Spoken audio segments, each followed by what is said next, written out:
Kingdom of the Planet of the Apes is the fourth in a series of films depicting a dystopian future in which humans have regressed in intelligence and civility, and apes, our biological cousins, have become the more dominant intelligent race on the planet. In this film, we are introduced to a villainous legion of apes led by an ape named Proximus Caesar, who wants to be the next great ruler of ape civilization.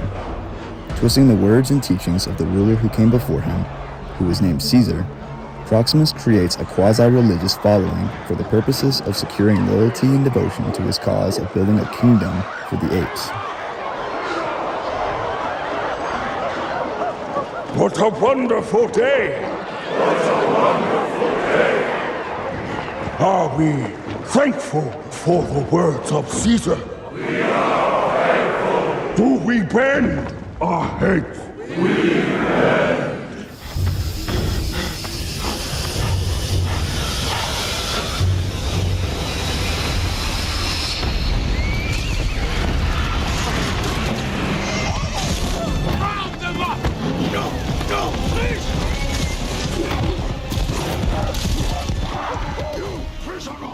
However, Proximus' kingdom is made up of clans of apes that his legion attacked, pillaged, and kidnapped from. Using methods of attack and fear-mongering as ways of subjecting the apes from his clans into his kingdom, Proximus violates Articles 3 and 5 of the UDHR, which says that everyone has the right to life, liberty, and the security of person, and no one shall be subjected to torture or cruel treatment.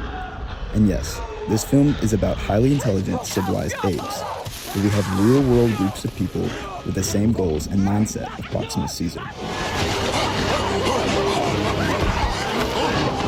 He, their elder.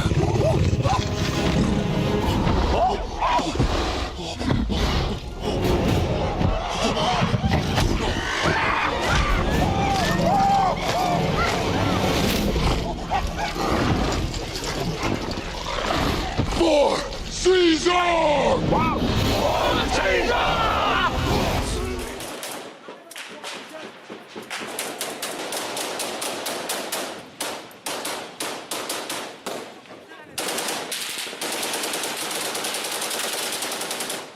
Over in the Middle East, there is a holy war among jihadist factions who want to be in control. Similar to ISIS, these factions have the goal of setting up the Islamic State, the Caliphate, across the Middle East. Ideally, this would allow them to introduce and enforce Sharia law. But ultimately, the factions vary in ideology, and thus, in their squabble for power, they often bomb civilian living areas and subject innocent people to many forms of violence. In fact, thousands have already lost their lives due to the holy war between these factions.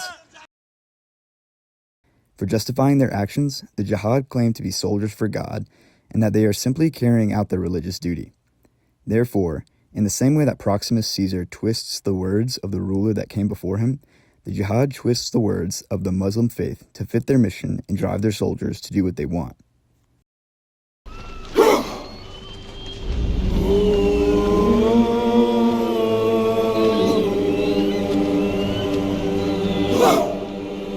Enough!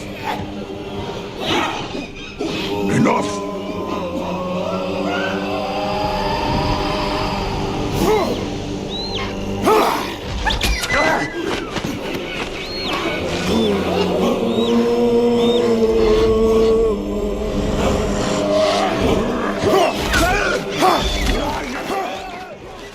Just like the apes in this final scene of the film raise their voices to defeat Proximus, the embodiment of the evil use of religion for the purpose of justifying disregarding human rights, we must also continue to raise our voices against the injustices that jihad groups commit. By speaking to others about these injustices, we raise awareness and make it a priority to find ways to support these civilians in these countries that deserve better.